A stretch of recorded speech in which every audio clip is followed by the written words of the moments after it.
Terima kasih Anda masih bersama kami. Bagi Anda yang baru saja bergabung, kembali kami sampaikan 3 berita utama hari ini. Tidak ada regulasi dari pusat, kontrak ratusan honorer di lingkup pemerintah Provinsi NTB tidak diperpanjang. Rampas motor wisatawan 2 pemuda asal Lombok Tengah diringkus polisi.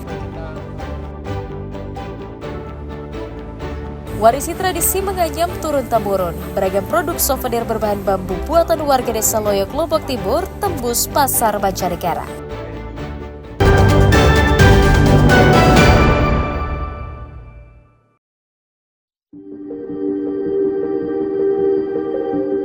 Ekor ular piton berukuran besar ditangkap petugas pemadam kebakaran Kabupaten Lombok Barat di lingkungan rumah warga di Dusun Tegal, Desa Jagaraga, Kecamatan Kuripan. Ular sepanjang 3 meter ditangkap saat menggantung di atas tembok rumah usai memangsa seekor ayam milik warga sekitar. Proses evakuasi ular berlangsung sekitar setengah jam lamanya. Hal itu dikarenakan ular sempat berontak hingga menyulitkan petugas yang hendak menangkapnya. Penangkapan ular tersebut atas laporan warga sekitar yang resah karena unggas miliknya sering hilang karena dimakan ular piton yang kerap keluar masuk permukiman. Diduga ular tersebut masuk ke permukiman untuk mencari tikus karena habitatnya rusak disebabkan alih fungsi lahan. Nah, jadi menurut keterangan dari pemilik rumah, memang sih awalnya ular itu sudah berada di tempat sejak 3 malam. Pertama, pemilik rumah kira di kandang ayamnya itu ada pencuri. Cuman tidak ada. Nah, di malam keduanya begitu juga ribut lagi. Tidak ada. Nah, di malam ketiga itu dah dia kelihatan sejenis ekor ular piton tersebut yang panjang 3 meter lebih. Ular piton tersebut rencananya akan dilepas liarkan ke kawasan konservasi hutan lindung di Taman Nasional Rinjani agar tidak kembali ke permukiman penduduk. Awaludin dan Riyadi Sulhi melaporkan dari Kabupaten Lombok Barat.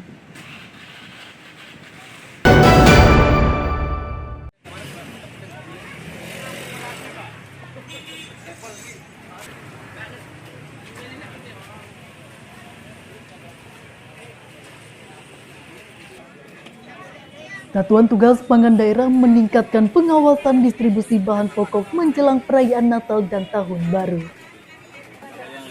Pengawasan dilakukan secara kolektif di seluruh kabupaten kota dengan melibatkan petugas lintas kabupaten hingga kecamatan. Pengawasan meliputi distribusi bahan pokok ke pasar tradisional dan para distributor pangan serta memantau pengiriman bahan pangan keluar daerah. Selain meminimalisir kecurangan, langkah itu juga diambil untuk mengantisipasi potensi kelangkaan atau kenaikan harga yang biasa terjadi saat Nataru. Petugas mengimbau distributor tidak menimbun dan menaikkan harga bahan pangan untuk meraup keuntungan berlebihan. Jika ditemukan, Pemda menyiapkan sanksi tegas berupa pencabutan izin usaha atau pidana. Kita tahu bahwa saat ini bencana alam memang kurang mendukung, akan tetapi untuk pendistribusian sampai kepada masyarakat ini tidak boleh terhenti dan tidak boleh terhambat. Karena apa? Apabila ini terhambat, tentunya masyarakat nantinya akan menjadi panik buying, dan itu yang kita tidak harapkan. Masih stabil, belum ada pengeluaran sama sekali.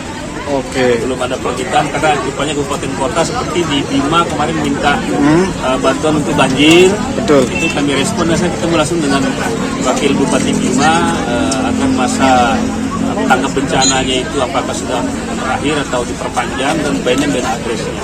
Kalau itu sudah bisa kami peroleh, kami akan salurkan kepada pangan. Mengantisipasi kelangkaan stok pangan di akhir tahun, Pemda menyiapkan cadangan 90 ton beras yang siap didistribusikan di seluruh kabupaten kota. Hairul Amri dan Riyadi Sulhi melaporkan dari Kabupaten Lombok Barat.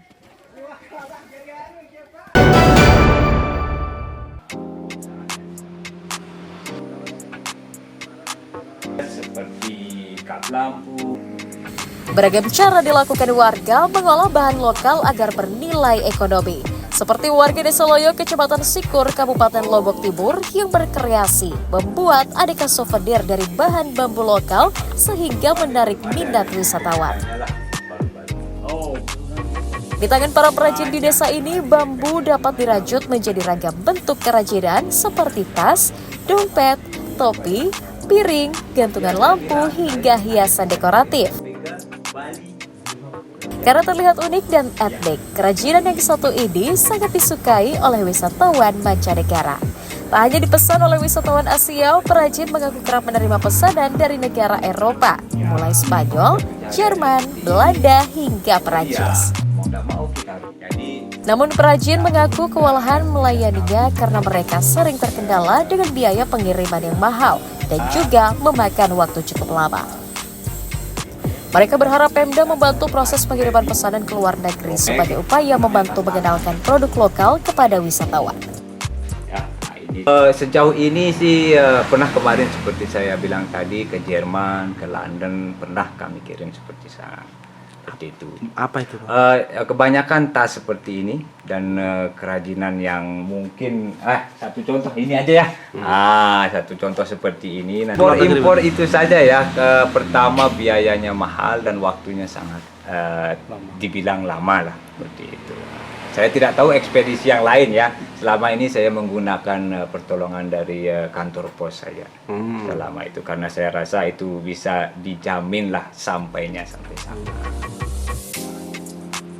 Harga sebuah karya anyaman bambu biasa dijual mulai puluhan hingga ratusan ribu rupiah tergantung ukuran dan tingkat kerumitan pembuatannya. Bagi Anda penyuka kerajinan bernilai seni yang ramah lingkungan, kerajinan anyaman bambu warga Desa Loyo layak menjadi alternatif pilihan. Emi Kusuma dan Redi Sulhi melaporkan dari Kabupaten Lombok Timur.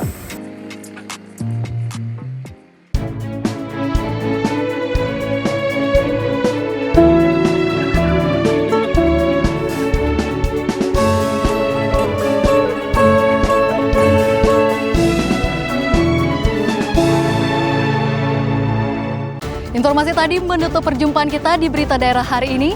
Jangan lupa subscribe YouTube channel Liputan 6 SCTV Daerah. Atas nama rekan yang bertugas, saya Listia Widya berterima kasih atas perhatian dan kebersamaan Anda. Selamat beraktivitas dan sampai jumpa.